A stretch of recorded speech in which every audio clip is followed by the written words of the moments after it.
Buenas tardes a todos. ¿Me escucháis? ¿Sí? Sí, Bien, gracias.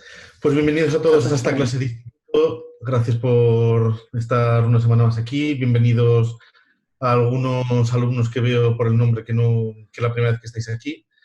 Recordar rápidamente las reglas de participación. Estarán los micrófonos en silencio, menos cuando queráis participar, para lo cual podéis o bien pinchar en reactivar el audio o pinchar la barra espaciadora, dejar pulsada la barra espaciadora mientras estéis hablando, la soltáis para que se vuelva a poner en silencio. Tenéis el chat para poner comentarios o preguntas relacionados con la clase, obviamente.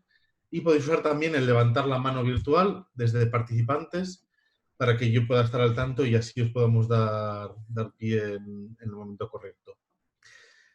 Vamos a pedir a Laura Quintana, por favor, si podría dar la primera oración. sí, Muchas gracias, Laura. vale.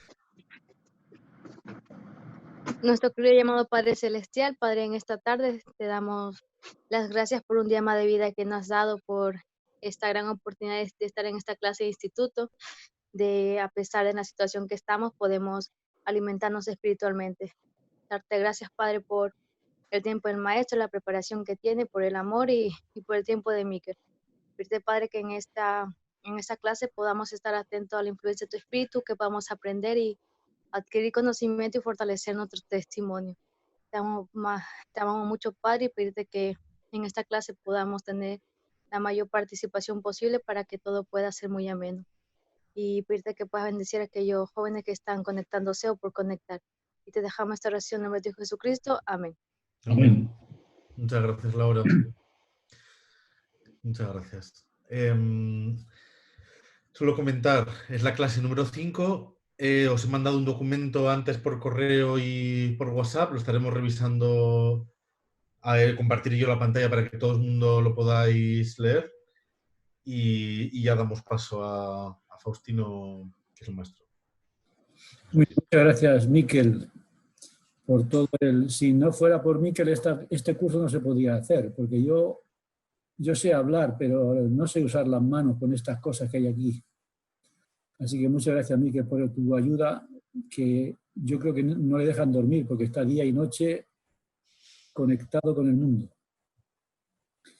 Muy bien, entonces ahora Miquel nos va a poner el cuestionario que él amablemente ha enviado con tiempo, así que si habéis podido leerlo, estaréis más familiarizados con lo que vamos a ir comentando. Así que ahora con el cuestionario vamos a utilizarlo como guía de estudio, que nos puede servir un poquito para ordenar las ideas e irlas comentando una a una. Así que vamos a ir leyendo y el micrófono queda abierto para que comentéis, preguntéis y vamos a ir desarrollando cada una de las ideas. Así que, como siempre hacemos, pedimos voluntarios para que vayan leyendo y el que lee debe decir si la frase, si el comentario es verdadero o no. Así que primer voluntario. Pregunta número 1. O comentario. Si queréis. Adelante tú. Hola, Mónica. Vale. 1. La monogamia es la norma del Señor para el matrimonio. Verdadero. ¿Estamos de acuerdo? Esto es un punto que sabéis que se añadió a la proclamación correspondiente al manifiesto sobre el matrimonio plural, así que no debe haber ninguna duda que la monogamia, que significa que se casa un hombre y una mujer. Esa es la norma para el Señor. Ese es el matrimonio normativo. Y luego ya excepcionalmente, como iremos comentando, surge el matrimonio plural para lo que iremos desarrollando. Pero cuando pensamos en el matrimonio y en el Señor, pensamos en la monogamia, que es lo que tenemos ahora actualmente. Y digo yo, afortunadamente, porque ya vamos a ver que el matrimonio plural siempre ha sido una prueba muy grande para las personas. ¿Algún comentario? Pues seguimos. Gracias, Mónica. Si nadie dice nada, vamos avanzando. Otro lector o lectora, número 2. Yo puedo. Adelante.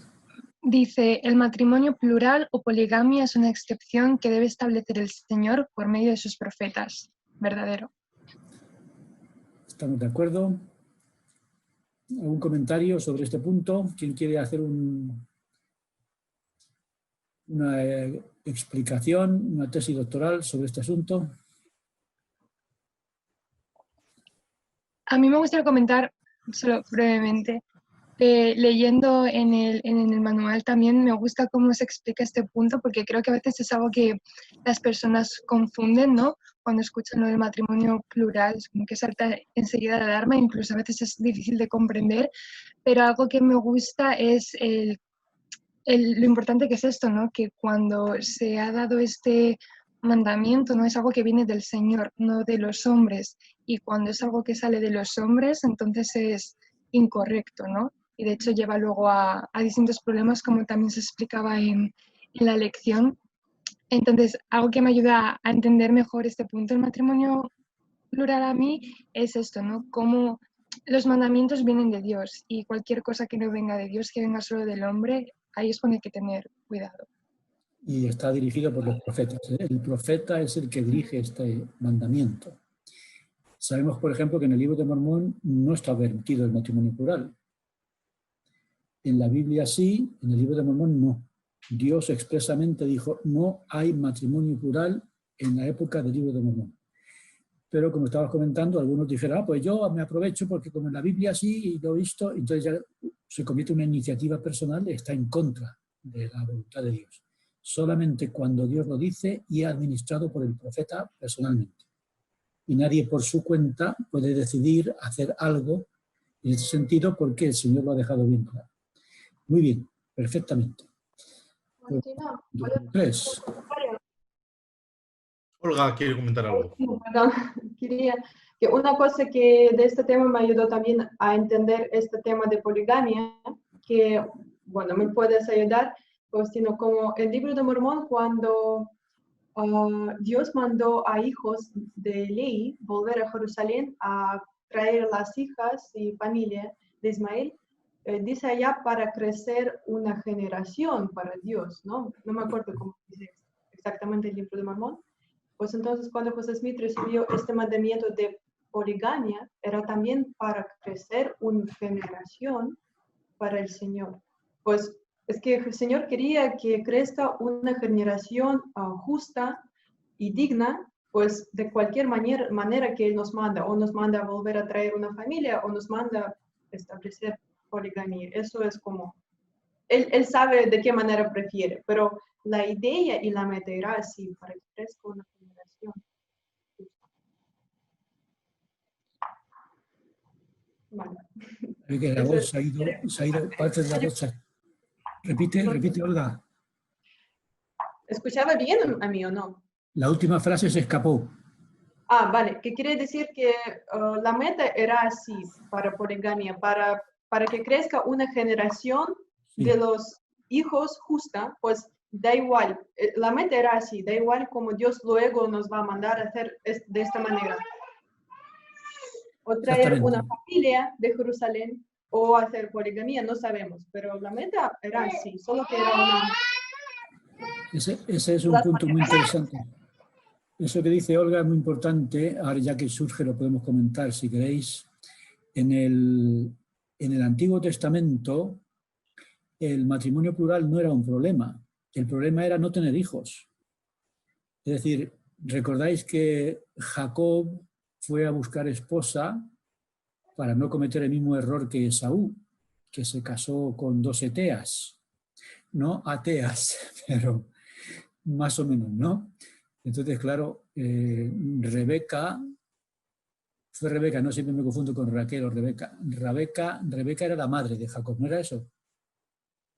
Y la esposa de Jacob fue Raquel, si no me equivoco.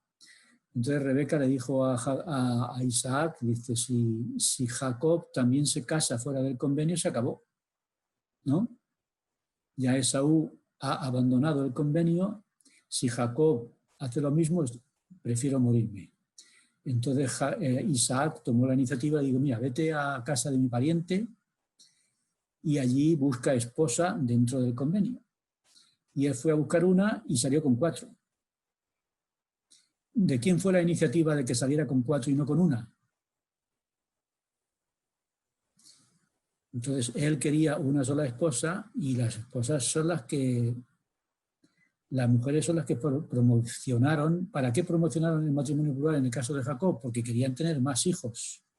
Entonces, esto que ha dicho Olga es importante, es decir, hoy en día es lo contrario. Hoy el matrimonio plural está mal visto y los hijos no son algo importante para los matrimonios. En España y en el mundo está descreciendo el número de hijos por matrimonio.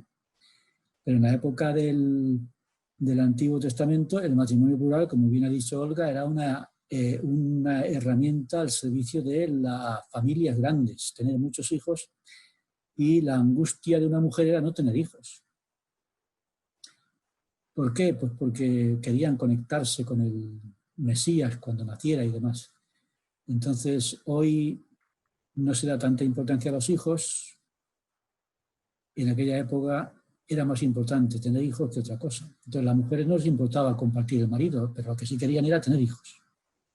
Entonces, la cultura ha ido cambiando y por eso, para que este tema podamos entenderlo, en mi opinión, tenemos que hacer un salto cultural y tratar de colocarnos en la época para entender algo que en nuestro caso no encaja, pero que en aquella época era una cosa bastante normal y que causó muchos problemas en la Iglesia porque era una cosa contraria a la cultura victoriana y demás de la época del siglo XIX.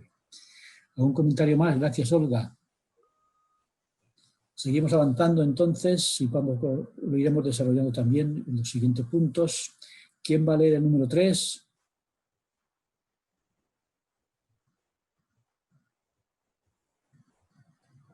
Yo. Adelante. José Smith recibió una revelación que mandaba a la Iglesia a vivir la ley del matrimonio plural. ¿Verdadero o no, Omar? Quiero recordar que no, que es falso. ¿Por qué? Porque creo yo, porque básicamente en esa época cuando sucedía el tema de las persecuciones, yo creo que al único que recuerdo que se le mandó a que lo practicase fue al mismo José Smith, a pesar de las circunstancias. Pero no recuerdo de que fuese una revelación directa a que también lo mandasen a otros miembros de la Iglesia a practicarlo. La pregunta es, ¿esto fue una revelación para toda la Iglesia por medio de José Smith, sí o no? ¿Quién recuerda las circunstancias mediante las cuales se recibió esta revelación?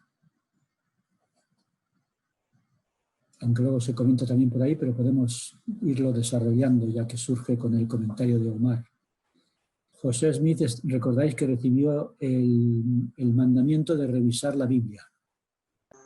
O sea, si mal no recuerdo, a José Smith un ángel es quien directamente se lo dice.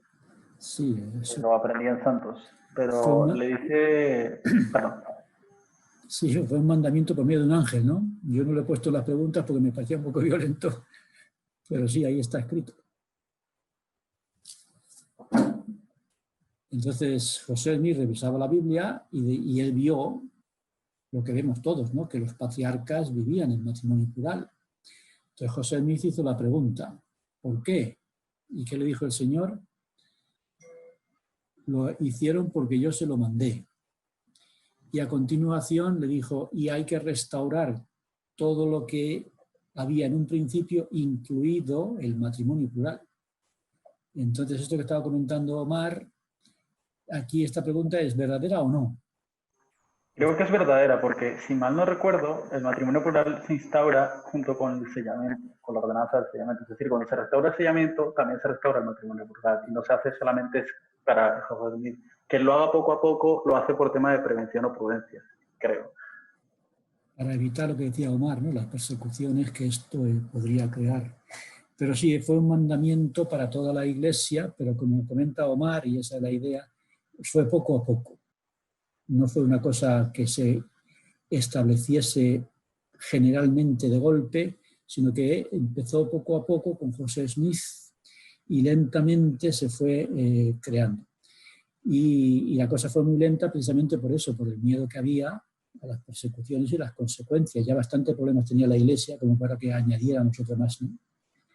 Entonces sí fue una revelación a José Smith para toda la Iglesia, pero ese detalle de Omar es cierto también, es decir, pero no se aplicó inmediatamente con todo, sino que fue una cosa...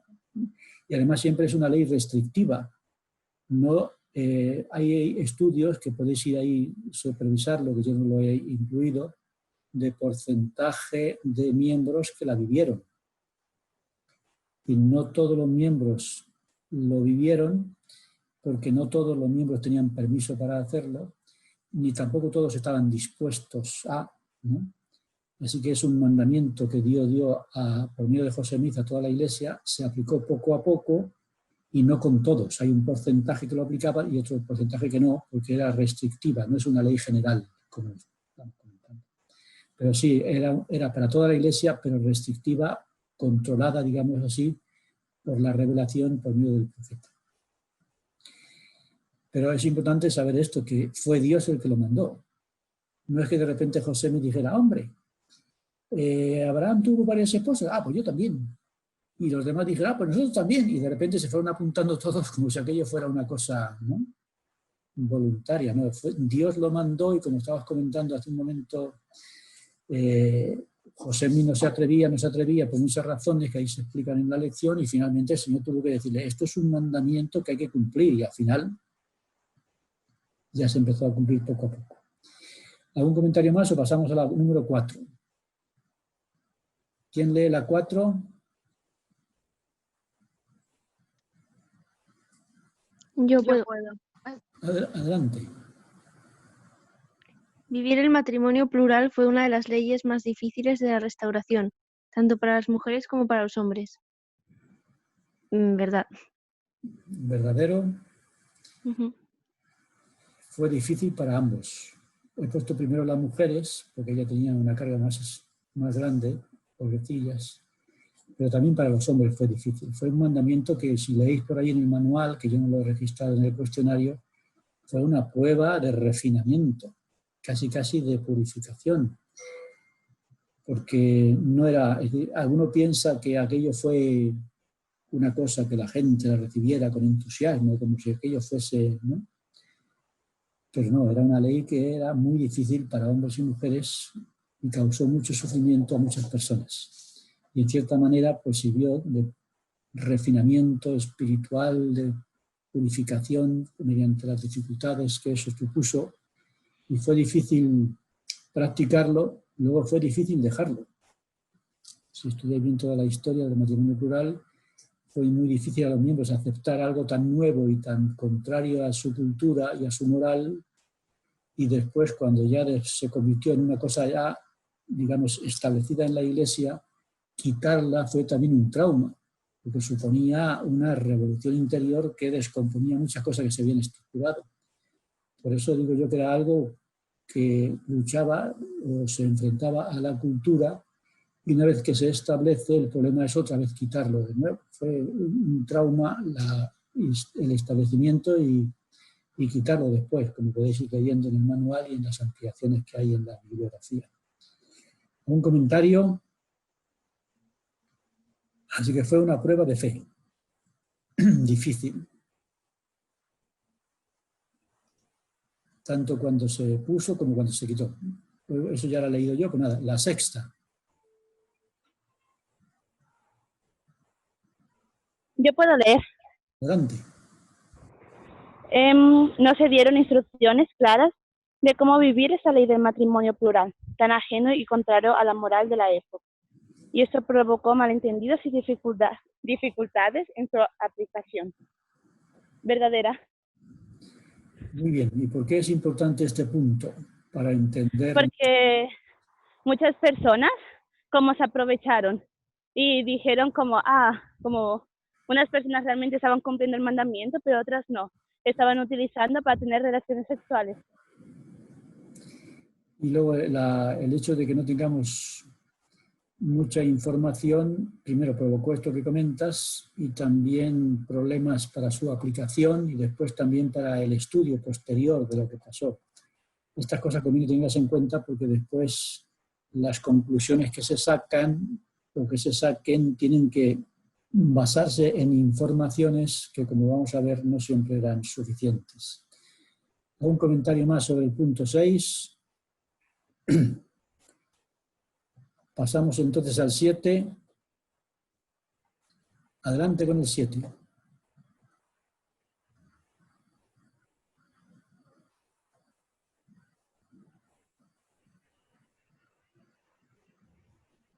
¿No hay ningún voluntario con la 7? Yo misma. La información que tenemos sobre el comienzo de la práctica del matrimonio plural es escasa, porque para evitar problemas con los enemigos de la Iglesia se pidió mantenerlo en secreto. Verdadero. Muy bien. Entonces, al principio no se divulgó la práctica y eso hizo que no hubiera un registro completo de lo que estaba ocurriendo, y esa falta de información después va a influir en muchas de las cosas que se hablaron sobre lo que pasó y lo que se sigue hablando todavía. Entonces, como estabais comentando, la Iglesia tenía muchos problemas ya y esto iba a multiplicarlos. Y para evitar estos problemas se intentó vivir de una manera confidencial y casi secreta, porque de lo contrario aquello podría ser una explosión que perjudicaría mucho a los miembros. Así que de momento querían mantenerlo de forma confidencial. No todos los miembros lo iban a aplicar porque el profeta sé que lo administraba, y los que participaban por mandamiento lo harían de una manera, digamos, silenciosa para no provocar la oposición y los problemas. ¿Algún comentario sobre el punto 7? Yo tengo una pregunta. Adelante. En esa época, ¿los sacerdotes tenían la autoridad para casar por la ley en Estados Unidos? Sabemos que la Iglesia casaba en los templos, y yo supongo que sí, porque si no hubiera habido autoridad para casarse, lo que pasa es que en aquella época todavía el matrimonio plural no estaba legislado. Después, con Abraham Lincoln y demás, se convirtió en bigamia y aquello ya fue un delito que provocó los problemas que conocemos cuando lo estudiamos. Pero esa es una buena pregunta. Si alguien sabe algo, la autoridad para casar en Estados Unidos en este siglo XIX,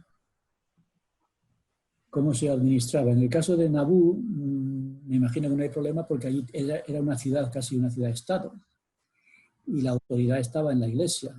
El alcalde era de la iglesia, el general del ejército era de la iglesia, y la ciudad de Nabú tenía un estatuto especial, semejante al que tenía Chicago y otras ciudades de Illinois, y por tanto tenían toda la autoridad para ejercerla en la ciudad. Nabú era una especie de teocracia, ¿no? La autoridad religiosa y la autoridad civil estaban unidas. Por tanto, en ese sentido no había ningún problema. Y en el caso del valle, pues pasaba lo mismo. Brigham Young era el gobernador y Brigham Young era el profeta.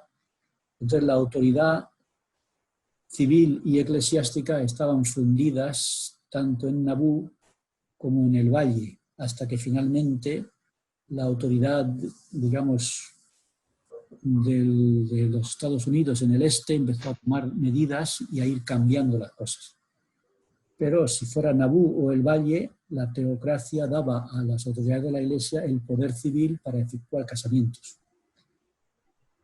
En el caso de Kirtland ya me imagino que sería algo parecido, pero ya ahí no lo conozco. No sé si alguien ha leído algo sobre Kirtland y la autorización de la Iglesia para efectuar casamientos.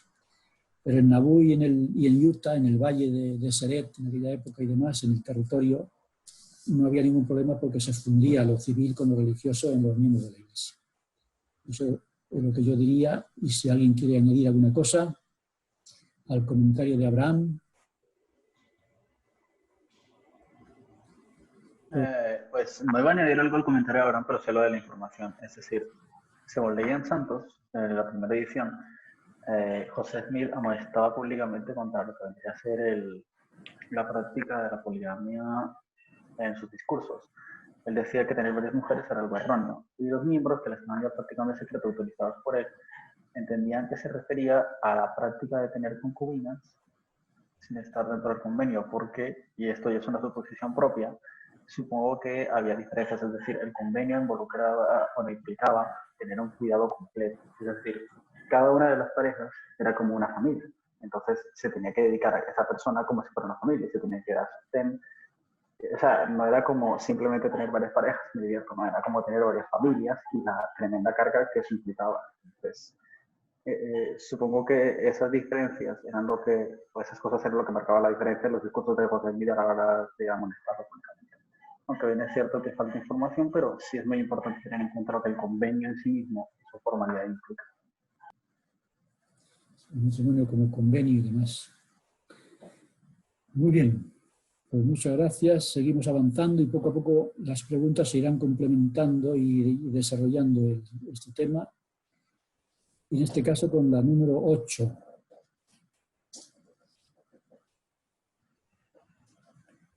A ver, un lector de la octava.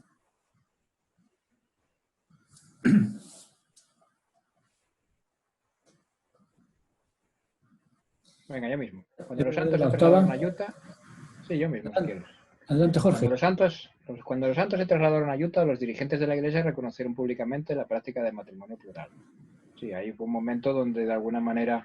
Sí, correcto, en mi opinión. De alguna manera se hizo público y por eso también ahí a veces entra la duda de que hay personas... No, es que el matrimonio plural fue una cosa de Brigham Young. No fue una cosa de Brigham Young, fue una cosa de José Smith, la cual Brigham Young después, como todo lo que hizo, como llevar a los santos o como hacer una comunidad más grande, se magnificó. Pero todo tiene comienzo en José Smith, cosa como otra cosa no puede dejar de ser. Pero ahí también eso es por eso a veces la duda de que parece que es una cosa de Brigham Young que se hizo posteriormente. Y bueno, pues incluso también ahí después hubo aquellos juicios de la Iglesia reformada que querían decir, no, esto lo hizo Brigham Young, las propiedades de la Iglesia son nuestras y tal. No, es una cosa que se hizo ya desde la época de José Smith, lo que pasa como hablamos, de una manera, no sé cómo decirlo, de una manera silenciosa. Y además, como dice Jorge, si leéis la reacción que tuvo Brigham Young cuando José Smith reveló este principio, ¿habéis leído la reacción de Brigham Young? A él no le gustó la idea.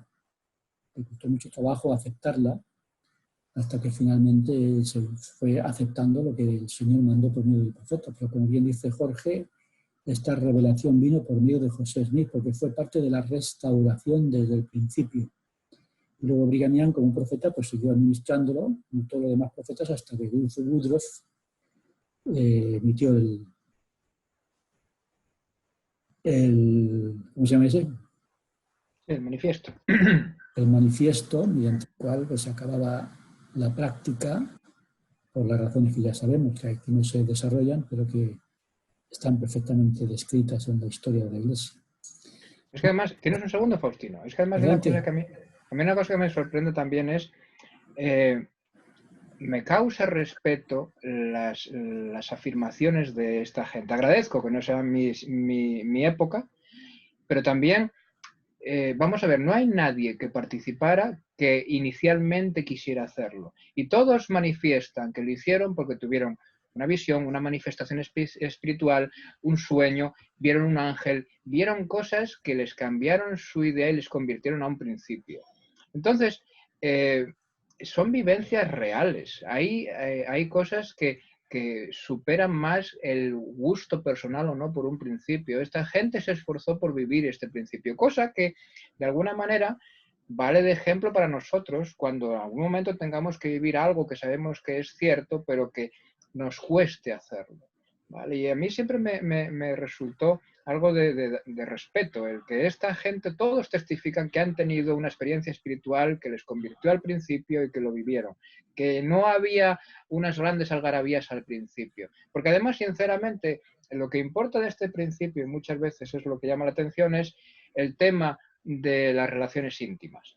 Y sinceramente, no es la manera de ser licencioso el hacer un sistema de matrimonio, ¿no? El mundo lleva siendo licencioso mucho tiempo y no inventó este sistema.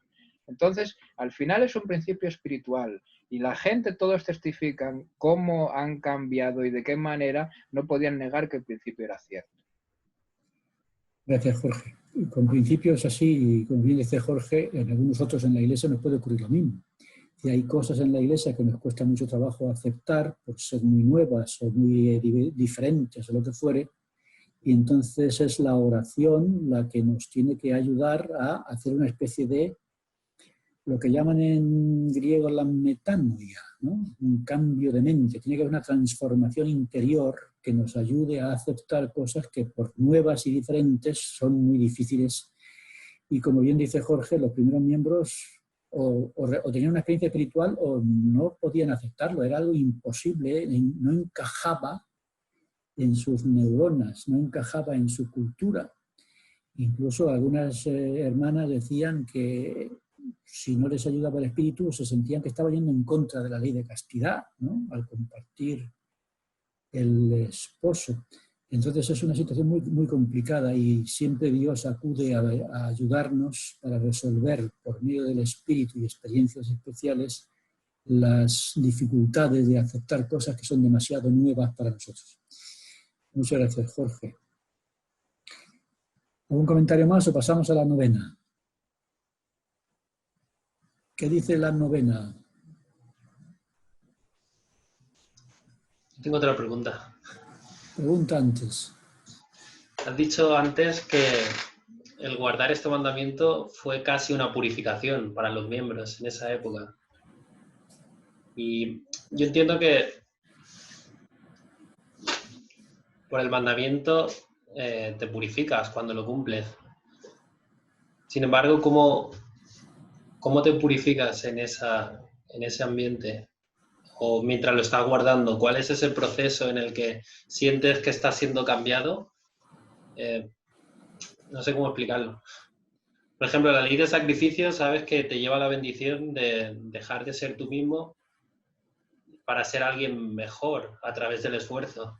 Pero a través de esa ley, ¿en qué cambias? Yo no la he puesto en la lista porque incluso podía parecer hasta incoherente, ¿no? Que te purifique algo que tiene una imagen de lo contrario. Pero yo supongo que había que eliminar mucho egoísmo, mucho prejuicio, mucha actitud contraria a compartir, a trabajar, a esforzarse.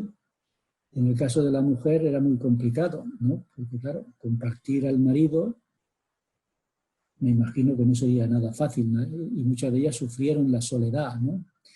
Es decir, si estabais comentando, el esposo, si tiene 5 esposas, tiene 5 hogares. Eso significa que muchas mujeres estaban mucho tiempo solas.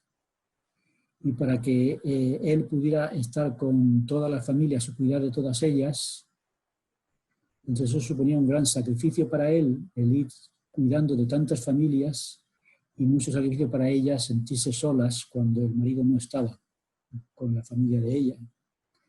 Entonces hay ahí un esfuerzo, un sacrificio por parte de unos, otro sacrificio por parte de otras, ir eliminando todo aquello que te impide vivir un principio que requiere esfuerzo, sacrificio, trabajo, y eso como todo aquello que requiera una actividad extra, un esfuerzo extra, un sacrificio, un compartir, un eliminar ideas de egoísmo, pues me imagino que purifica y limpia. Yo como no he vivido esto no lo sé, pero me imagino que cuando uno se pone en el lugar tanto de ellas, pobrecillas, como de ellos, pues se da uno cuenta del gran sacrificio y esfuerzo que supone el cumplir con este mandamiento, que eso va purificando el carácter y la personalidad, supongo. Pero ya digo, me pilla tan lejos como vosotros y me cuesta trabajo a veces compatibilizar unas cosas con otras. No sé si alguien quiere añadir alguna cosa sobre este punto. A mi modo de entenderlo, bueno, esto es solamente mi modo de entenderlo, no sé qué va a pensar el resto, pero según lo entendí fue como que requirió y forzó a quienes lo vivieron a tener una visión, y, o sea, una vivencia, una visión y un pensamiento mucho más elevado a la carne. No solamente centrarse en los principios de la carne, sino realmente vivir acorde, centrarse y tomar en cuenta solamente los principios del espíritu. Por lo menos esa fue mi forma de entenderlo, esa fue la forma en que lo analicé. O sea, creo que te fortifica en el sentido de que no puedes simplemente, de que tienes que elevar tu pensamiento más allá de lo que la carne significa. Creo. Tampoco sé si es... Pues digo que puede parecer incoherente. Si un hombre que tiene 6 esposas da una imagen, ¿no?, de un hombre que es una actividad de la carne, cuando es lo contrario, ¿no? Es un esfuerzo por fidelidad absoluta al mandamiento y a las esposas que tienes. Por eso digo que lo que tú has dicho está muy bien, es decir, todavía supone un esfuerzo por no ver en el matrimonio solamente una relación puramente física. Hay que buscar esa relación espiritual, una relación emocional, una relación superior que requiere. Por eso algunos hombres no tenían permiso para practicar el matrimonio plural, aquello era selectivo. Y un hombre y una mujer tienen que descubrir en la relación algo más que. Brigham lo comentaba. El matrimonio plural no es solamente tener relaciones sexuales, el matrimonio plural requiere muchas otras cosas, de esfuerzo, de sacrificio, de entrega, de renuncia. Y esas cosas purifican el carácter y nos ayudan a entender que el matrimonio plural es algo más que. Y el que solamente tiene una mente carnal y piensa en el matrimonio plural desde ese punto de vista, pues le está muy difícil o de aceptarlo o de entenderlo, o incluso de aplicarlo. Por eso digo que incluso a mí me resulta difícil explicar una cosa que es contraria a, ¿no?, mi propia cultura. Yo os comentaba como una frase que presentaba este tema la semana pasada, que esta ley como principio es difícil de rechazar porque tendrías que rechazar muchas cosas que son fundamentales en nuestra vida, y como práctica pues es muy difícil de aceptar. Entonces para mí es muy difícil aceptar la práctica porque está en contra de mi cultura, pero no puedo rechazar el principio porque iría en contra de todo lo que yo creo. No podría creer en el Dios de Abraham, Isaac y Jacob porque es el Dios de los polígamos, ¿no? No podría creer en la Biblia, que es el texto que desarrolla la poligamia. Y llega un momento en el que me quedaría sin nada. Por eso el principio hay que entenderlo superando, como bien comentabais, esta idea del matrimonio como una pura relación física, porque el matrimonio es algo más.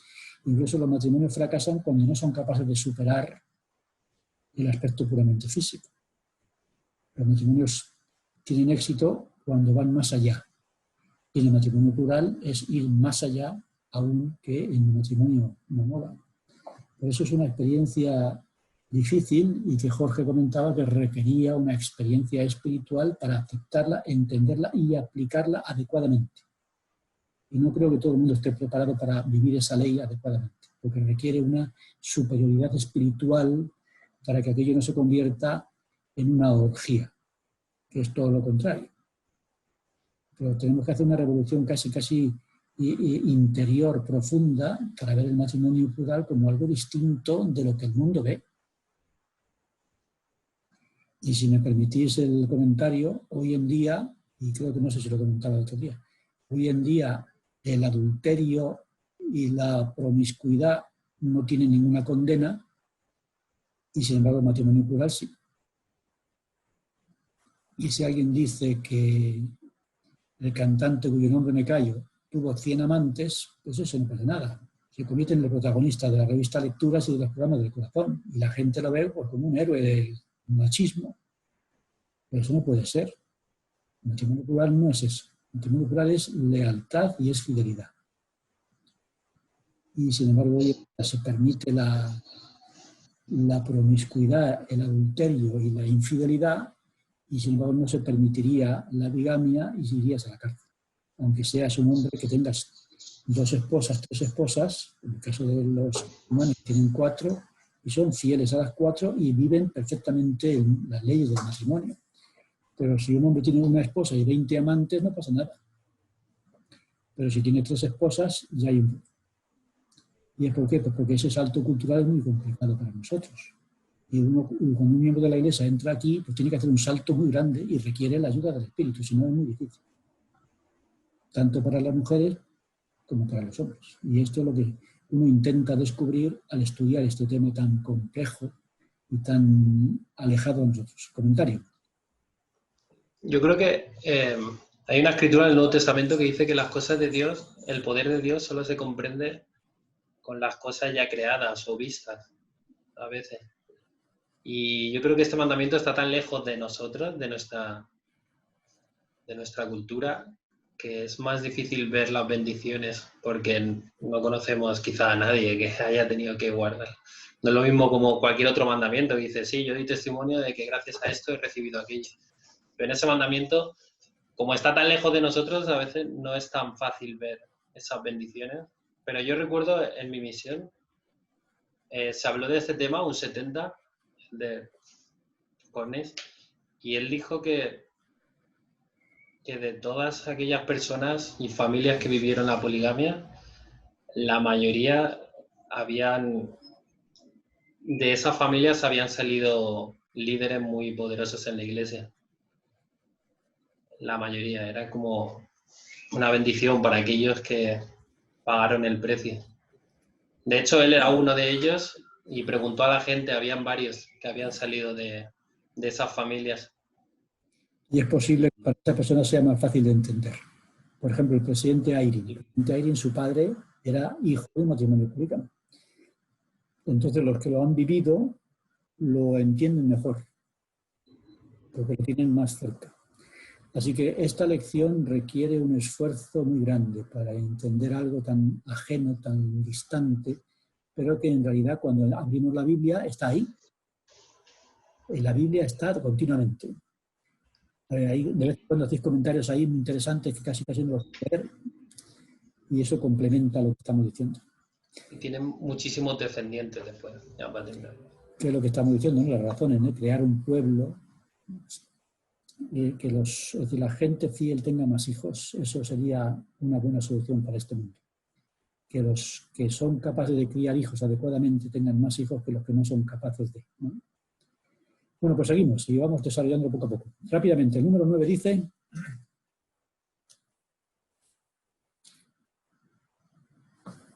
¿Quién tiene el 9 por ahí?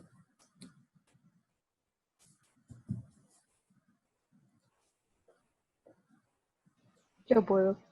Los registros que tenemos sobre la práctica del matrimonio plural, antes y después de que se hiciera público, no dan información suficiente ni fiable. Por tanto, hay mucha ambigüedad en nuestro conocimiento sobre este asunto. Cierto, verdadero. ¿Verdadero? Muy bien, gracias, Mónica. De nada. Cuando vamos a los registros de la experiencia de matrimonio plural nos encontramos con esto. Y ahora la vamos a ir viendo rápidamente. Es decir, hay información que no está bien definida y eso ha creado muchas malas interpretaciones y muchos prejuicios contra la Iglesia y los que lo practicaron, especialmente con José Smith, porque al no quedar la cosa clara, siempre se interpreta de una manera negativa y eso ha entorpecido la comprensión de esta experiencia de la restauración. Pues vamos a seguir porque el tiempo se va y hay muchas preguntas aún más. La 10, la revelación.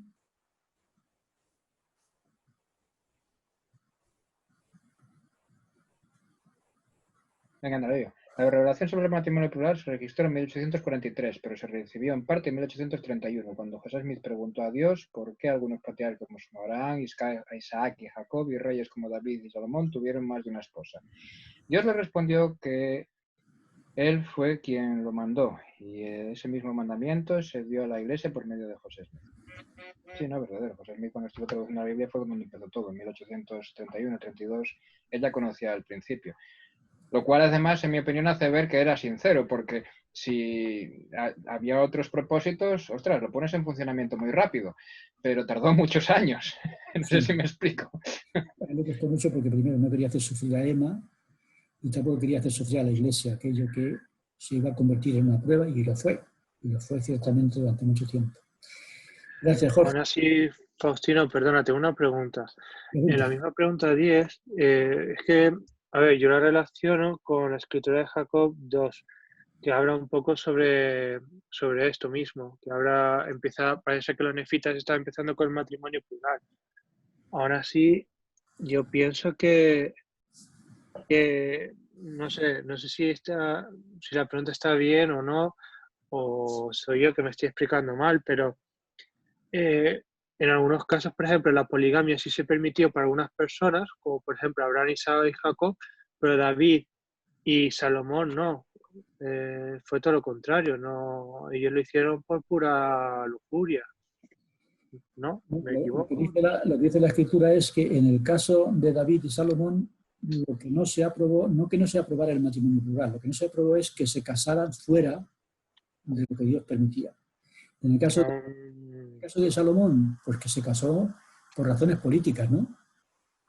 Tenía esposas para llegar a acuerdos políticos con las naciones y ese no es el propósito del matrimonio en la Iglesia. Y en el caso de David, hubo los problemas que ya conocemos, ¿no?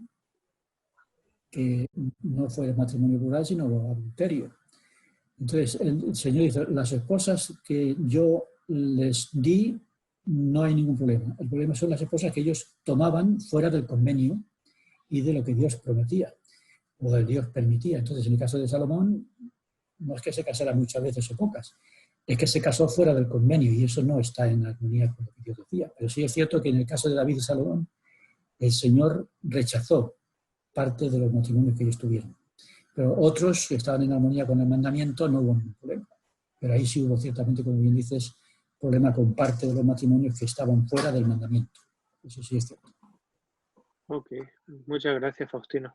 Gracias a ti por ese comentario. Yo lo he puesto tal como aparece en la lección, pero yo sé que David y Salomón se pasaron en algunos puntos, ¿no? Y Dios les condenó en eso.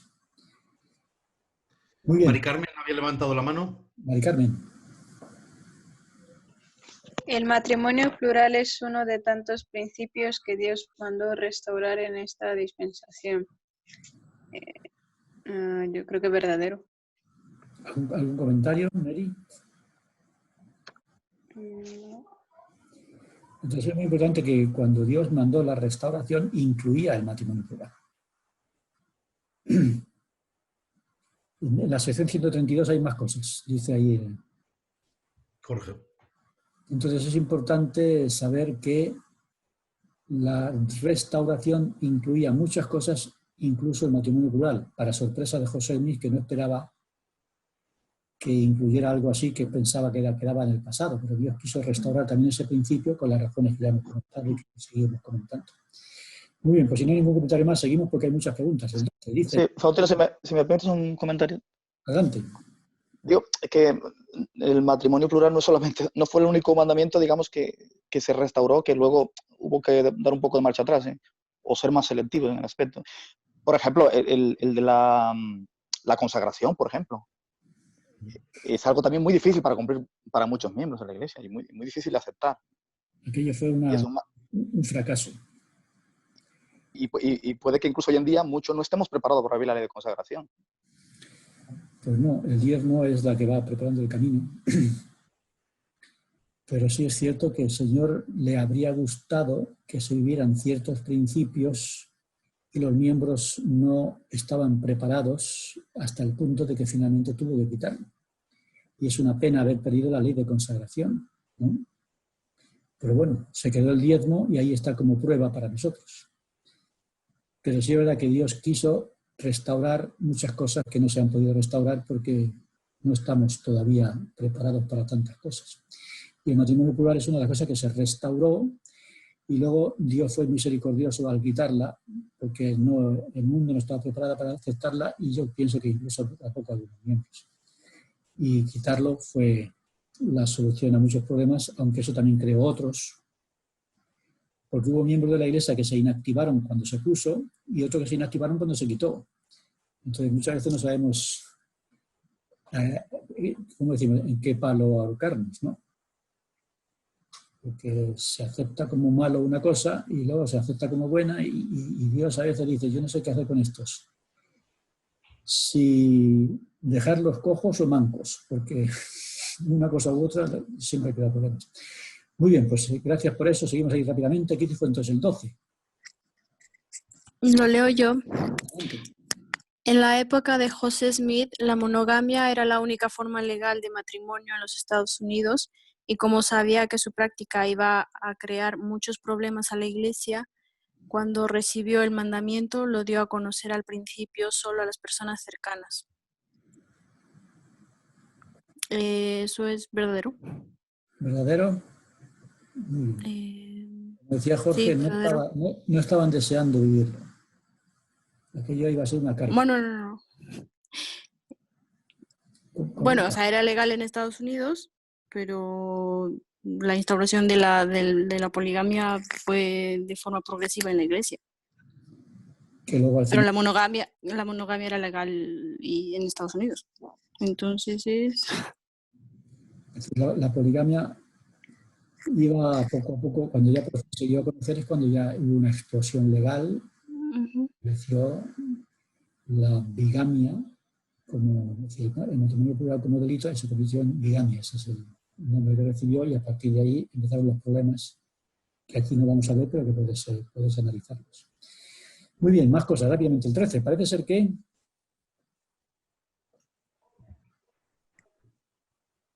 Venga, lectores. Pero una pregunta en cuanto a esto. Entonces, ¿cuándo se ilegalizó? No lo he entendido. ¿Cuándo se legalizó entonces en Estados Unidos? Eso fue en la época de Abraham Lincoln. Abraham Lincoln dijo, hay dos señales que hay que superar de primitivismo en Estados Unidos. Una es la esclavitud. Y entonces entró en guerra para acabar con ella. Y dijo, y la otra es la poligamia. Cuando termine con la esclavitud, voy a por la poligamia.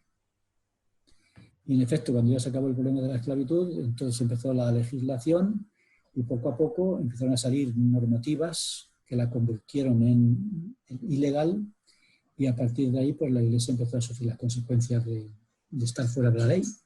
Eso fue en la época de Abraham Lincoln, pasada la Guerra Civil.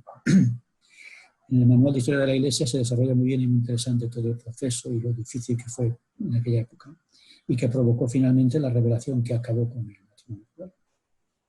El manifiesto. Entonces, ¿qué pasó? Punto 13. Venga, Cristian, léelo tú mismo.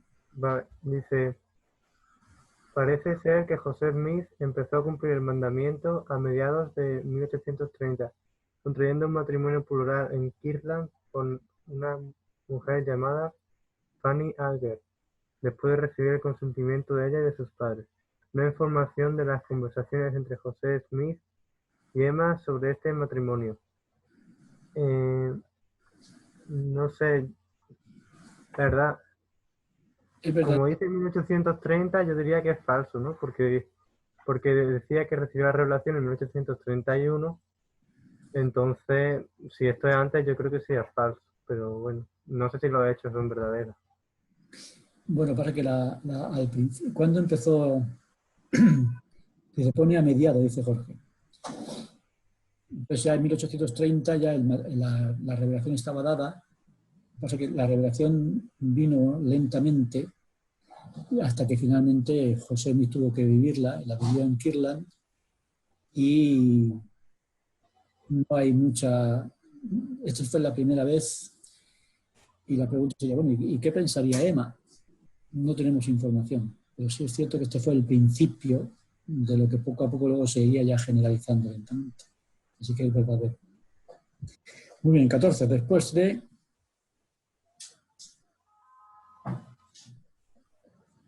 Yo. Adelante. ¿Se me escucha, claro? Después de que este primer matrimonio plural de José Smith acabara en una separación, José Smith dejó a un lado este mandamiento hasta la época de la Iglesia, en que la Iglesia se trasladó a Nauvoo. A ver, ¿verdad? No sé, sí o no, no sé. ¿Sí o no? Diría que sí, no sé. Supongo que sí. En la lección dice que sí, que esto es lo que... No estoy muy seguro. Ahí Cristian está aclarando lo de la década. Muy bien, pues este primer matrimonio plural en Kirtland fracasó. Hubo una separación y ya José Smith, como comentaba Jorge, no estaba muy entusiasmado con esto y lo dejó y no se continuó hasta que fueron a Nabú. Así que realmente el matrimonio plural en serio empezó en Nabú, porque anteriormente la cosa no acababa de cuajar, porque José Smith no estaba el hombre muy entusiasmado con algo tan complicado y el primer experimento pues fracasó. Entonces ahí habla también Jorge algunos datos que tenéis ahí en la pantalla. Gracias, Jorge. Bueno, pues seguimos porque el tiempo se nos va y hay muchas preguntas. ¿Qué dice el número 15? ¿Quién tiene la 15? El matrimonio plural formaba parte de una revelación que enseñaba que el matrimonio debería continuar después de la muerte y que el matrimonio eterno es esencial para poder heredar la plenitud de Dios que Dios ha preparado para sus hijos fieles. Verdadero. Muy bien. Así comenzó todo. Es decir, que era parte de esa revelación. Si habéis leído la conversación que tuvo José Smith con Parley P. Pratt, que había perdido a su esposa, entonces le dijo, mira, tú puedes continuar conservando esa esposa que se murió, porque la revelación dice que podemos casarnos para siempre. Recordad que en aquella época no existía tal cosa. Cuando llegó la revelación, descubrieron que el matrimonio podía continuar después de esta vida si se sellaban con el sacerdocio adecuado. Y este fue el principio de esta revelación sobre el matrimonio plural. Muy bien, pues seguimos avanzando. ¿Qué dice la 16? Mientras que no digáis nada, yo voy avanzando para que no se nos vaya el poco tiempo que queda. 16. Por así mismo. El sellamiento, que convierte el matrimonio en una unión eterna del esposo y la esposa, se hizo posible gracias a las llaves y a las ordenanzas del sacerdocio, que el profeta Elías restauró el 3 de abril de 1836 en el templo de Kirtland. Pues, a ver, la fecha no la recuerdo, pero bueno, yo supongo que sí. Verdadero, muy bien. Estamos hablando del sellamiento como una revelación que se recibió en esta época, y eso del matrimonio eterno es una cosa que aparece de repente y los miembros de la Iglesia empezaron a sorprenderse de esta maravilla. Hoy en día estamos acostumbrados ya en la Iglesia, pero eso del matrimonio para siempre, José Smith lo estaba revelando y Elías lo restauró. Y esta idea del matrimonio eterno se fue fundiendo con la idea del matrimonio plural y caminaron juntas. Seguimos, 17. Yo lo leo. Durante gran parte del siglo XVIII, época de la historia del desarrollo del oeste en Estados Unidos, la elección de la persona con que casarse era una decisión de los padres, según los intereses y las necesidades económicas a los que se sellaran su matrimonio y su familia y sociopolíticas. A finales del siglo, el enamoramiento y la decisión personal empezaron a influir en este tipo de decisiones. Ese fue el caso de José Smith y Emma, que se casaron en contra de la voluntad de los padres de ella. Verdadero. Entonces estamos hablando de una época en que los matrimonios tenían una motivación no exactamente, ¿no?, romántica. Es decir, un hombre y una mujer no se casaban porque se quisieran, porque se enamorasen. Se casaban porque los padres lo decidían y porque había un interés desde el punto de vista, llamémoslo, socioeconómico o político. Y eso motivaba mucho los matrimonios en aquella época. ¿Por qué ponemos esto aquí, que está en la lección? Pues porque esto influirá también en las decisiones del matrimonio plural. ¿Algún comentario? Pasamos a la 18. Adelante con la 18. ¿Quién lee?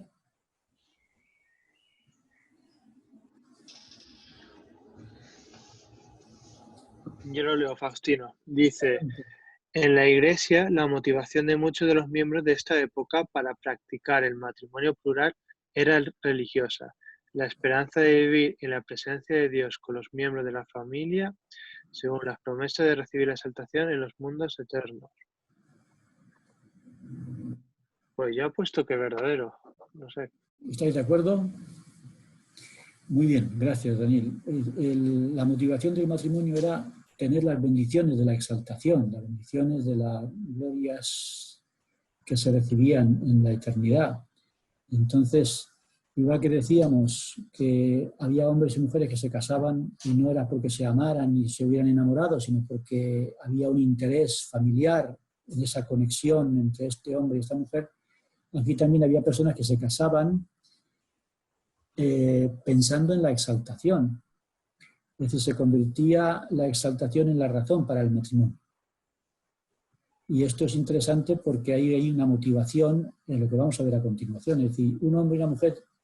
A mí me ha dicho José Smith que la revelación o la restauración por medio de Elías el profeta dice que si no me caso por toda la eternidad con alguien, no puedo lograr la exaltación. Por tanto, tengo que casarme. Y entonces yo me caso contigo porque si no, no me puedo exaltar. Pero no porque tú seas alguien especial para mí, sino que eres en aquella época casi podríamos decir que era una especie de... El casamiento era un medio para lograr la exaltación, no un fin en sí mismo.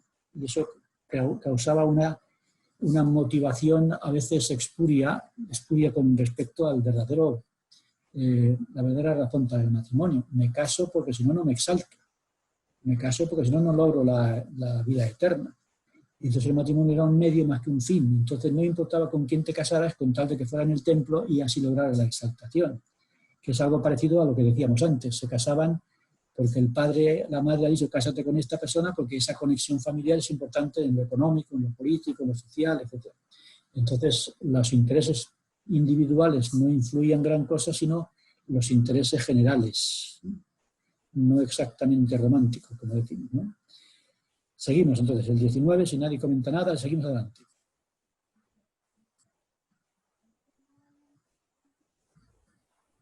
Yo puedo leer. Dice, el primer casamiento plural de Nauvoo fue entre José Smith y Louisa Beaman en abril de 1841. Después, José Smith se casó con otras mujeres y autorizó a otros miembros a hacer lo mismo. Verdadero. Pues hemos leído la lección. El primer casamiento fue con Louisa Beaman. Y a partir de ahí ya él iba autorizando a otras personas a hacer lo mismo. Pregunta 20. Faustino, una pregunta. Antes, sí. A ver, es una pregunta un poco delicada, pero bueno, viene motivada por los comentarios que circulan por internet y demás, y a lo mejor que alguno de los jóvenes que están presentes pues habrá escuchado o leído. La declaración que circula por ahí de que, bueno, que José Smith tuvo casado incluso con menores de edad, ¿de dónde viene fundamentada esta...? Vamos a verlo en la número 22. Lo comentamos ahí, que eso es un punto ciertamente que ha creado polémica y hay que aclararlo. Entonces, en el 20 habla un poquito de la participación.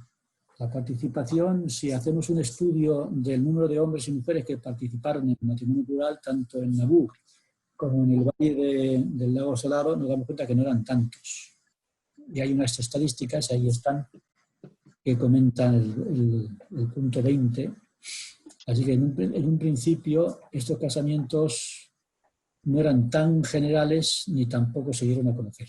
Pero poco a poco, como leíamos antes, en Utah sí, en el Valle de la Oslado ya se fue haciendo público este cumplimiento, esta aplicación. 21, ¿quién lee el 21?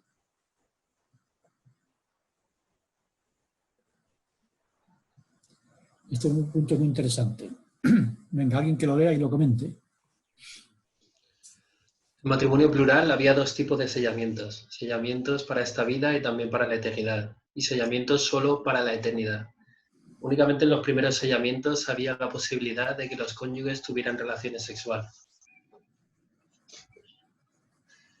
¿Verdadero? No sé, porque no me he leído la lección. ¿Qué decimos, verdadero o falso? Verdadero. Verdadero. Muy bien. Es decir, que una persona podría decir, bueno, pues yo me voy a sellar con esta mujer o con este hombre, pero solamente para la eternidad. De manera que no había ningún contacto de ningún tipo, ninguna relación, pero se habían sellado. ¿Por qué se estaban sellando? Pues en parte porque esta era la idea, y lo vamos a comentar en otros de los comentarios. La idea es que yo me quiero sellar porque si no, no logro la exaltación.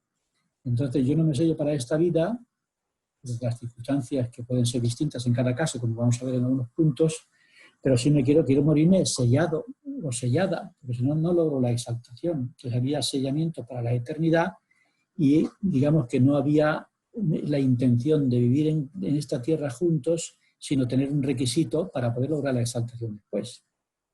Así que era una especie de requisito espiritual que cumplimentaban para que de esa manera cuando murieran no les faltara eso, esa ordenanza imprescindible para la exaltación. Pero no había ninguna intención de vivir juntos, sino solamente de cumplir con ese requisito que supuestamente, por no entenderse del todo bien, se ha revelado y restaurado. Es decir, si no te sellas con alguien, cuando sale de ocio, no logra la exaltación. Pues me sello con esta persona y hasta luego, ya estoy sellado, ¿no? Sin embargo, yo tengo una pregunta. Adelante. Si lo de los sellamientos es para la otra vida, es para tener hijos espirituales y ser como el Señor, ¿por qué no tenerlos aquí? Claro, pero en esa época había esos dos tipos de sellamientos. Es lo mismo que pasa, por ejemplo, supongamos que un hombre y una mujer se casan, ¿no? Y se sellan en el templo. Y después ese matrimonio no funciona y se divorcian. Entonces, ¿qué debe hacer por ejemplo, si se divorcian porque el hombre ha abandonado la iglesia y la mujer se queda firme y activa? ¿Qué debe hacer ella con ese sellamiento? Puesto que aquel hombre ya no es para ella, porque ese hombre ha abandonado el convenio y ya no va a ser digno de acompañarla en la eternidad. ¿Qué debe hacer ella con ese sellamiento? Debe anular. Sí, se puede sellar a otro hombre fiel, romperlo y sellarse, pero si no, pues que se selle al que se ha alejado. Si ella va a continuar sin casarse con nadie, ¿qué debe hacer con el sellamiento? Es decir, que yo supongo que debe seguir sellada. Claro, mientras tú no encuentres a un hombre digno con el que sellarte, no debes anular el anterior, porque es una ordenanza que ya tienes contigo. Has cumplido con la ordenanza que te abre la puerta de la exaltación. Por tanto, no debes anular ese sellamiento. Ahora, si encuentras otro hombre digno que sustituya a aquel que se fue de la iglesia y no cumplió con el convenio, entonces anulas el anterior y te sellas con el nuevo. Y en este caso pues es lo mismo, es decir, esta mujer se sella por la eternidad con un hombre y no va a tener vida en común con ese hombre, pero ya tiene el requisito del sellamiento. Entonces, en eso, la cabeza que tenían es la idea del requisito burocrático espiritual para lograr la exaltación. Muy bien, pues vamos a seguir avanzando porque se va desarrollando este punto en otros puntos. Muy bien, es verdadero. ¿Y qué dice el punto 22? Yo leo. La mayoría de las mujeres que se sellaron a José Smith tenían entre 20 y 40 años en el momento del sellamiento, excepto Fanny Young, que tenía 56 años, y Helen Mar Kimball, una adolescente que tenía entre 14 y 15 años. Helen dijo que su sellamiento con José Smith fue solo por la eternidad. ¿Verdadero? Muy bien. Algunas preguntas que hacéis o comentarios en la pantalla, si alguien lo quiere hacer público, que lo diga y así lo comentamos, pero es difícil comentar todas las cosas ahí. Sobre todo porque yo tampoco lo puedo leer mientras estoy atento al otro. Así que si alguien escribe un comentario que quiere hacer público, como lo del matrimonio plural, y lo quiere hacer público, entonces lo comenta y lo desarrollamos. Muy bien. Entonces una pregunta que había antes, lo del matrimonio con adolescentes. En aquella época, como se habéis leído en la lección, no era ilegal casarse con menores de edad. Era una cosa que estaba, no era tan extraña ni contraria a la ley. Pero tampoco podemos decir que José Smith se casaba con todas las niñas que encontraba. Tenemos un caso en particular y ella dijo que fue para la eternidad. Es decir, que José Smith y esa muchacha se sellaron, pero no tuvieron ningún tipo de vida en común. Porque según veíamos anteriormente, lo confesó Helen, era un sellamiento para la eternidad. ¿Por qué? Pues porque ella quería estar sellada con un requisito espiritual para la eternidad, pero no se estaba casando para vivir con José Smith. Eso es lo que la información que tenemos al respecto. Y no hay, que yo sepa, no hay ninguna otra información de que se haya casado con adolescentes. Este es el caso, el único caso que yo he leído, no sé si hay alguno más y lo comentáis, pero vemos que en este caso ni siquiera era para vivir juntos. Sí. Cuando en el instituto hace como un año, creo que pasó un año, se me explicó esto, que estaba en el curso de Doctrina y Convenios. Se me explicó este punto y bueno, lo explicaron, en plan, que el matrimonio plural consistía en tener varias familias, es decir, o sea, no, quiero decir, para lo que hemos explicado, que hay que tener cuidado de cada persona, para el hombre es como tener la carga de varias familias, etc. La cosa es que en ese entonces, que mi maestro me dijo que no se entendió del todo bien, o sea, que la falta de información y que la revelación en sí era bastante complicada. Entonces, por ejemplo, con José Smith ocurrió que lo interpretaron como sellarse con muchísimas mujeres, pero no vivir con todas, o no consumar el matrimonio con todas. O sea, o eso fue lo que entendí, no lo recuerdo muy bien. Creo que ahora ya lo entiendo bien con este punto, es decir, que no todo, o sea, había dos tipos de sellamientos. Uno no se consuma, no era uno que implicara consumar el matrimonio aquí en la carne, en la tierra, sino que simplemente se limitaba, bueno, no se limitaba, se centraba en lo espiritual. Sí, que había sellamientos que no significaban vida en común. Bueno, si habéis leído ahí uno de los puntos de la bibliografía, están hablando de cuántos hijos tuvo José Smith, hijos plurales, hijos de matrimonio plural. Y habéis leído la bibliografía, de ahí hace un comentario. Sería muy extraño que un hombre que tuvo tantas esposas, supuestamente, no tenga hijos. Y dicen que los estudios que se han hecho confirmarían, si acaso, 2 hijos, como máximo, del matrimonio plural de José Smith.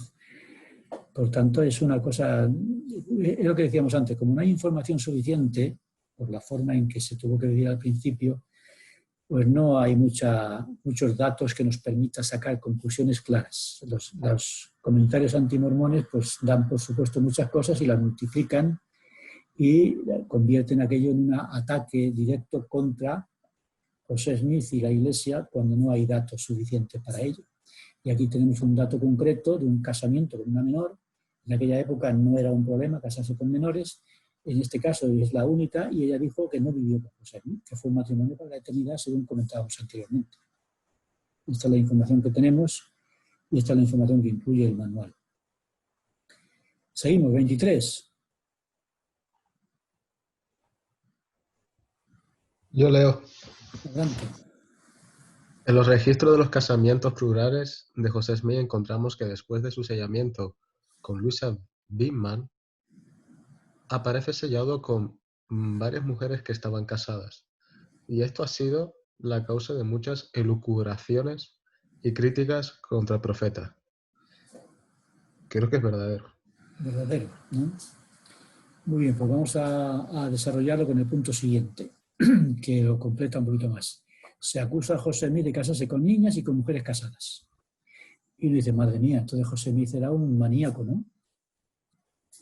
Y no tienes bastante con casarte con las mujeres solteras que hay allí y dispuestas a casarse contigo, que también tienes que perseguir a las niñas y a las casadas. Pero esto es tremendo, ¿no? Entonces, claro, eso es una utilización malvada de informaciones que no están claras ni son completas. Y aquí hay un comentario que yo creo que es interesante en el manual, que es el punto 24. Venga, ¿quién quiere leer el 24? Lo comentamos rápidamente.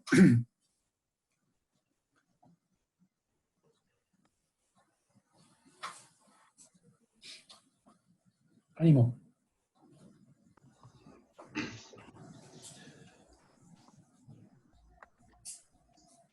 Yo puedo leer. Dice, una explicación de este hecho es que en aquella época y durante algún tiempo se efectuaron sellamientos horizontales. Ahora nos sellamos únicamente de forma vertical dentro de nuestra familia. Padres, abuelos, bisabuelos. Los sellamientos horizontales era una forma de conectar familias no emparentadas. De esta forma, José Smith aparecía sellado a mujeres que formaban parte de otras familias sin que eso significara que estuviera sellado a ellas como esposo. Verdadero. A ver, coméntalo, Andrea. Pues la verdad es que esto me parece curioso porque nunca lo había escuchado, pero parece ser que en esta ocasión este tipo de matrimonios tenía que ver más, estaba más referido a un aspecto social, ¿no? Para poder unir a familias, ¿no? Y poder establecer esos lazos entre pues, personas que de otra forma no estaban unidas. Supongo que también está un poco relacionado con lo que hemos hablado antes. A lo mejor el esposo, no sé, no era miembro o era alguien que se había apartado y era una forma de que esas familias también pudiesen acceder a esas bendiciones, no lo sé. Pero por lo que he podido entender del manual, estaba relacionado más con el ámbito social, ¿no? Para establecer esos lazos entre distintos grupos familiares. Es lo que hoy llaman lo que se llamaría el sellamiento transversal, ¿no? Es decir, que si la familia, a ver, dice Clara, en la época vieja,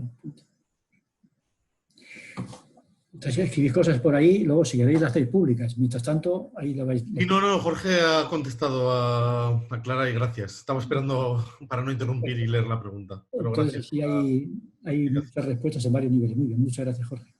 Entonces, ¿qué se llamaría un sellamiento transversal? Por ejemplo, suponte que en tu barrio está la familia Saavedra y la familia Rodríguez. Y la familia Saavedra, pues están sellados ellos por sí mismos como familia Saavedra, lo que están emparentados, y la familia Rodríguez. Pero de repente queremos decir, oye, ¿por qué no sellamos también a la familia Rodríguez con la familia Saavedra para que estemos juntos, sellados en la eternidad? Y entonces la familia Saavedra y la familia Rodríguez se sellaban. Entonces, claro, aparecen ahí unos registros que hace que el esposo Saavedra esté sellado a la esposa Rodríguez, pero no están sellados dos familias de forma horizontal, y claro, los registros indican que estás sellado con una mujer que está casada, pero no, yo no me he sellado con tu esposa, son nuestras familias que se han sellado entre sí para que estemos unidos. Hasta que la Iglesia dijo, no, que los sellamientos no son así, los sellamientos son verticales, gente emparentada, no horizontales entre hermanos y amigos y demás, ¿no?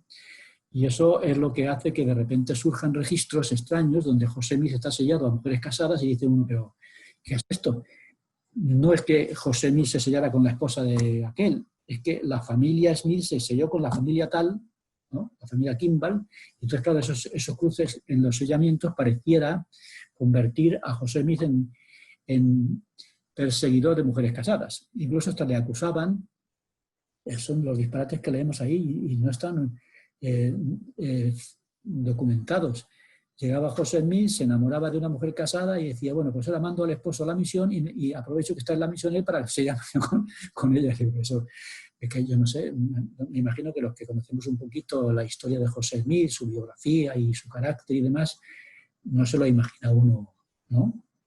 Un pervertido que va por ahí persiguiendo a las casadas y a las niñas y todo, como si aquello hubiera explotado por completo. Y el manual hace comentarios suficientes para entender que eso no era posible, porque si eso hubiera ocurrido, había ocurrido muchas cosas en la Iglesia que nunca se han visto. Y esposos organizando persecuciones y protestas y demás cuando tal cosa no ocurrió. Pero sí ocurrió, como estaba comentando hace un momento Andrea, lo del punto 25. A ver, punto 25, rápidamente. Una explicación del casamiento, de la posibilidad de ese sellamiento con casadas, lo hemos dicho, los sellamientos horizontales. Y la otra explicación posible es el 25, que dice ahí,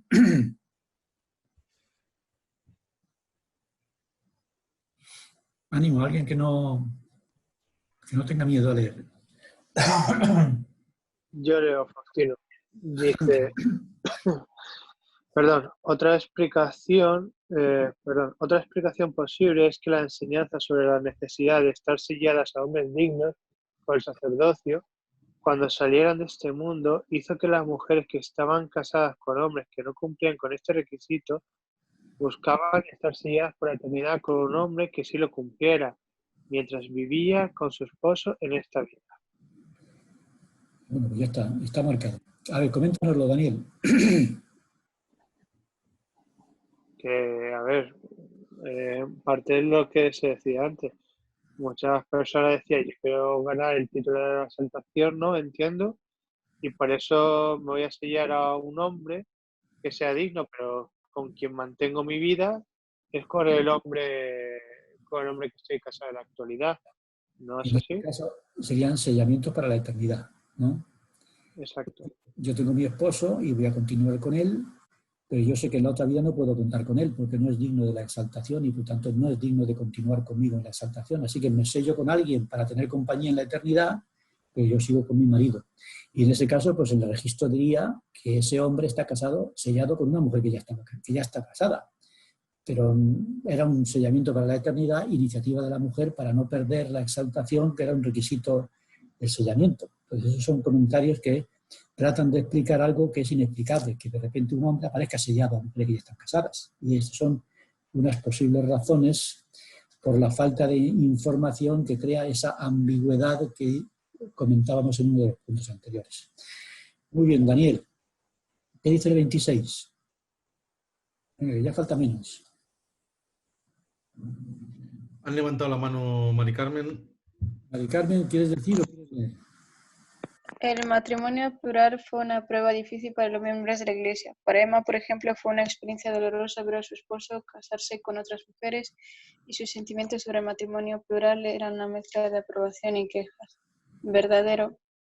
¿Algún comentario, María? ¿Mary? No, o sea, es cierto, porque no todo es para fácil.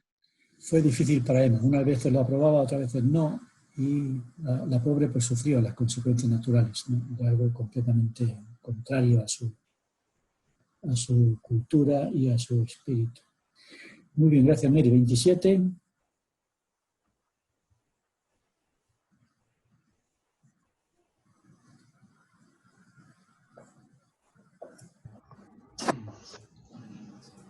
La revelación sobre el matrimonio plural, dictada en 1843, al mismo tiempo que hacía promesas gloriosas, mandaba su cumplimiento estricto si se quería recibir la plenitud de gloria divina, de la gloria divina. ¿Qué Abraham? ¿El verdadero o no? Yo voy a decir que sí. Muy bien, lo que está diciendo aquí es que si Dios mandaba a un hombre vivir el matrimonio plural, o una mujer, por medio del profeta, era un mandamiento. Y esto lo comento ahí en el 27 para ver la siguiente comentario, para entenderlo mejor. A ver, la ley de Sara. ¿Hay alguna jovencita que se llame Sara por ahí? ¿No tenemos ninguna Sara? Hay una Saría. ¿Eh? Hay una Saría. Una Saría o Soraya. Venga, cualquiera. Aunque no Yo sea... puedo leer. La llamada ley de Sara obligaba a un hombre que quisiera poner en práctica el matrimonio plural a tener el consentimiento de la primera esposa, como al mismo tiempo que la ley de Sara estaba la ley de Dios, que mandaba a ciertos hombres practicar el matrimonio plural. Esos esposos, si no tenían la aprobación de su esposa, se encontraban en el difícil dilema de obedecer a Dios o a su esposa. Verdadero. Verdadero. La ley de Sara está clara, pero como al mismo tiempo surge el mandamiento, Dios me manda practicar el matrimonio plural, la esposa dice no quiero, ¿y ahora qué hacemos? ¿No? Es un dilema que surgía con frecuencia y creaba conflictos, como lo creó en un principio con Emma y demás. Entonces es una cosa que debemos conocer. La ley de Sara, recordáis que viene de que Abraham estaba casado con Sara y fue Sara la que le dijo que se casara también con Agar, porque ella no podía tener hijos. Entonces la primera esposa es la que abre la puerta del matrimonio plural. Pero claro, cuando es un mandamiento de Dios, la primera esposa se encuentra un poquito entre la espada y la pared y el hombre también. Por tanto, eso ahí creaba también un poco de tensión y de conflicto.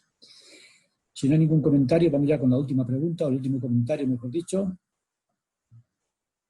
Y concluimos. ¿Puedo? Ok.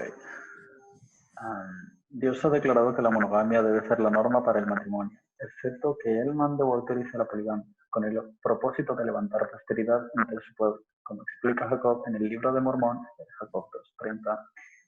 En efecto, el matrimonio plural multiplicó la descendencia de los padres miembros de la Iglesia. Pues verdadero. De hecho, hasta donde sé, tampoco soy un gran entendido, pero no solamente multiplicó la descendencia, es decir, en ese entonces había muchísimas mujeres solas. Y en ese entonces también, perdón por la redundancia, tener sostén o tener autosuficiencia siendo mujer era algo titánicamente difícil, dada la coyuntura social de la época. Entonces, la poligamia también ayudó a asegurar el sostén de muchas mujeres que habían quedado, o sea, de muchas mujeres que estaban solas, o de muchas mujeres, bueno, no sé si había muchas mujeres vivas, esto no lo sé, pero sí tengo, por lo menos hasta donde sé, sí que significó, o sí que tuvo importancia eso en lo referente al sostén de bastantes mujeres que no podían salir adelante dada la coyuntura del momento. Es cierto, muy bien. Es decir, hay muchas mujeres que no habrían podido casarse, no habrían podido tener el apoyo necesario, ni haber tenido hijos, ni la experiencia matrimonial. Es una experiencia que muchas mujeres tuvieron gracias al matrimonio plural, aparte de todo lo que estamos comentando. Pero sí es cierto que la Iglesia pudo crecer más rápidamente y como el matrimonio plural solamente tenía acceso al matrimonio plural los hombres dignos y las mujeres dignas, entonces los matrimonios plurales eran las de los fieles. Entonces se multiplicaban los hijos en los matrimonios fieles y esto multiplicó también el número de jóvenes fortalecidos que fueron completando el pueblo de Dios. Entonces este matrimonio plural tiene muchas dimensiones interesantes, esto que acabas de comentar y también todo lo que leemos en la lección. Así que el matrimonio plural fue una ley difícil, pero ayudó en el principio a fortalecer a los miembros, a purificarlos, a refinar su espíritu y a crear un pueblo que tendría que llevar el Evangelio al mundo. Así que fue un cimiento que se echó, un poco difícil, por lo que estamos comentando, pero cuando uno lo estudia en todas sus dimensiones se da uno cuenta del gran beneficio que supuso para muchas personas y para la Iglesia como organización. A pesar de cosas difíciles, pues también fue una prueba y una dificultad. Sí, comentario. Vale, hay algo que quería comentar. Esto es una curiosidad. También, tal vez va como un comentario personal, pero no sé si alguien lo ha leído, pero bueno, sabemos que existen los fundamentalistas, es decir, sabemos que hay eso que se llaman astillas de la Iglesia que mantuvo el matrimonio plural aún después del segundo manifiesto. La cosa es que, gracias a esto, leí hace tiempo un artículo que habla de la deficiencia de fumarasa que se da en Short Creek. Básicamente en Short Creek hay una astilla de la Iglesia fundamentalista que mantiene la poligamia, pero no solamente mantiene la poligamia, sino también que lo hace de forma endógama. Es decir, mantiene poligamia entre miembros de la familia. Y la cosa es que han llevado a ser la región del mundo con mayor caso de deficiencia de fumarasa. La explicación científica de eso no la sé, no hice el bachillerato de ciencias de la salud, lo siento. Pero es interesante cómo... por ejemplo, vale, voy a... Dame un segundo. Vale, ahora se me debería escuchar bien. Sí. Ahora. Perfecto. Vale, la cosa es que ahí en Short Creek no solamente el mandamiento ha salido mal, en el sentido de que no han prosperado y no se han multiplicado, sino que ha salido peor que mal, porque están saliendo con deficiencias genéticas muy, muy, muy serias. Es decir, si alguien que obedece la ley de Dios prospera, es porque definitivamente está obedeciendo un mandamiento y está siendo bendecido por ello. Y el ver cómo las astillas de la Iglesia, que se han mantenido de forma rebelde, apegados a ciertos mandamientos que ya no se deben cumplir o que ya no tienen validez, por decirlo de alguna manera, es muestra de que realmente lo que se ha hecho ha sido por revelación.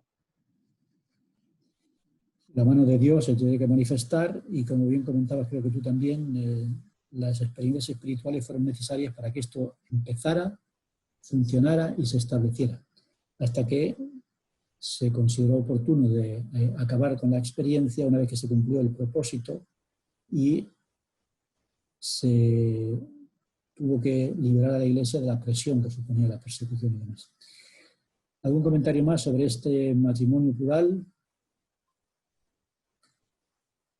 Yo espero que todos podamos descubrir en esta ley tan complicada, tan difícil y que al mismo tiempo es también difícil de estudiar porque no tenemos información completa de lo que ocurrió por lo que ya hemos comentado.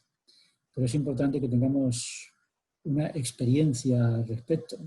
Ya os comentaba yo, no sé si lo comenté, que la jovencita que se bautizó en la iglesia 2 años después de mí, que luego se convirtió en mi esposa, cuando ella estaba recibiendo las charlas de las misioneras, su familia estaba en contra de que ella se uniera a la iglesia. Entonces empezaron a investigar sobre la iglesia y descubrieron el matrimonio plural. Le informaron a mi esposa, a la jovencita esta que sería mi esposa, sobre este problema. Ella fue a las misioneras y dijo: oye, hermanas, ¿es verdad que en la iglesia se practicó el matrimonio plural? Y las misioneras, con cierto miedo, dijeron sí.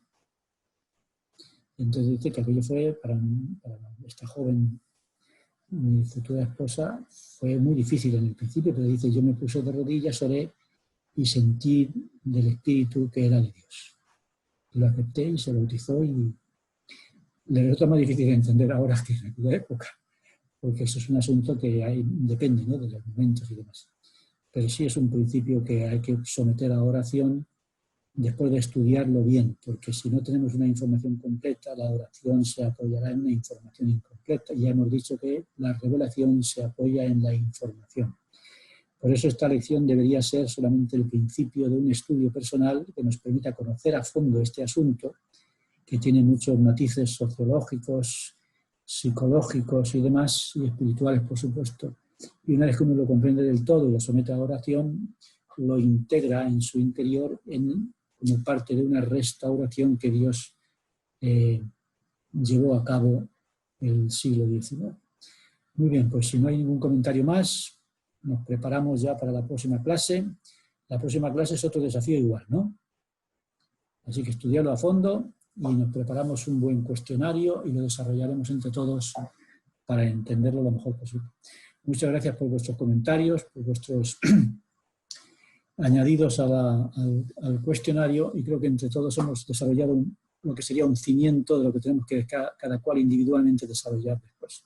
Muchas gracias a todos y suertes con los exámenes, que me han dicho que ya hay algunos que andan con exámenes pobrecillos, que podamos salir de los exámenes a distancia, y yo que no sé si es más fácil aprobar a distancia o presencialmente. La ventaja de la distancia es que podéis copiar y nadie se entera, ¿no? Nada, buena suerte y muchas gracias a todos. Un abrazo. Queda muy poco tiempo. Muchas gracias, Faustino. Muchas gracias por la participación. Vamos a terminar con una oración y si hay algún voluntario que quiera ofrecerla.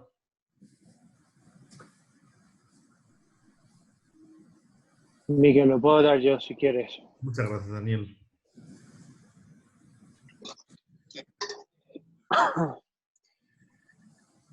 Querido Padre Celestial, Padre, te damos gracias por todas las bendiciones que nos das. Te damos gracias por un día más de vida y por tu espíritu para poder aprender sobre estos principios, sobre estos acontecimientos, y te damos gracias porque nos has ayudado a entender. Padre, te pido por favor, Padre, para que nos puedas seguir protegiendo, que puedas bendecir a nuestra familia y a nuestros seres queridos, y que pueda tener tu espíritu, y para que pueda tener tu espíritu siempre con nosotros. Y esto lo dejamos en nombre de Jesucristo. Amén. Amén. Gracias, Daniel. Muchas Gracias, Daniel. Saludos a todos. Buena suerte. Igualmente. Gracias. Faustino. Gracias. Hasta luego. Adiós. Hasta luego. Sí. Gracias. Hasta luego a todos.